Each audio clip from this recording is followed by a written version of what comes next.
Hi అండి, good morning అందరికీ. బాగున్నారా? ముందుగా అందరికీ హ్యాపీ సండే. ఈరోజైతే సండే స్పెషల్ ఫిష్ కర్రీ చేస్తున్నాను. ఫిష్ కర్రీ చేయకైతే చాలా రోజులు అవుతుంది.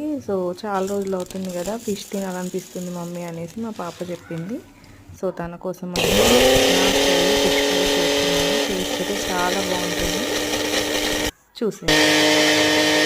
ముందుగా ఒక బండి పెట్టుకొని దాంట్లో ఆయిల్ పోసుకొని ఒక 4 పెద్ద ఉల్లిపాయలు సన్నగా తరుముకొని పక్కన ఉంచుకోవాలి.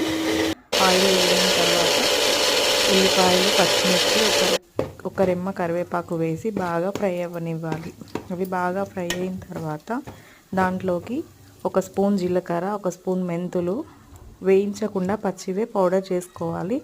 దాంట్లో ఒక 10 వెల్లుల్లి రెమ్మలు, ఒక పేస్ట్ అల్లం వేసి బాగా మిక్సీ పట్టుకోవాలి. తర్వాత పచ్చి ధనియాల పొడి అంటే వేయింపకుండా ఉన్న ధనియాల పౌడరు 1 స్పూను ఆ మసాలాలో యాడ్ చేసి ప్రిపేర్ చేసుకొని ముద్దలాగా చేసి పక్కన ఉంచుకోవాలి.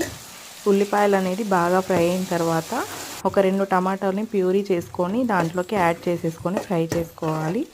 అది బాగా ఫ్రై అయిన తర్వాత నూరి పక్కన ఉంచుకున్న మసాలా పేస్ట్ని కూడా దీంట్లోకి యాడ్ చేసేసుకొని బాగా ఫ్రై అయిన తర్వాత ఒక 1/2 స్పూన్ పసుపు, 2 స్పూన్ల కారం, రుచికి తగినంత ఉప్పు వేసేసుకొని బాగా ఫ్రై చేసుకోవాలి. అది బాగా ఫ్రై అయ్యి ఆయిల్ బయటికి రిలీజ్ అయిన తర్వాత చింతపండు రసాన్ని అయితే టేస్ట్కి సరిపడినంత తీసుకొని చిక్కటి రసాన్ని దీంట్లోకి యాడ్ చేసుకొని కాసేపు మరిగించుకోవాలి. అది ఒకసారి మరిగిన తర్వాత దానికి 4 కప్పుల వాటర్ని అయితే యాడ్ చేసేసుకొని సూప్ అయితే బాగా మరిగించుకోవాలి. సూప్ మరుగుతున్నప్పుడు చేప ముక్కలను అయితే కడిగేసి పక్కన ఉంచుకున్నాను. సుమారుగా 1.5 కిలోల చేప ముక్కలు అయితే తీసుకున్నాను.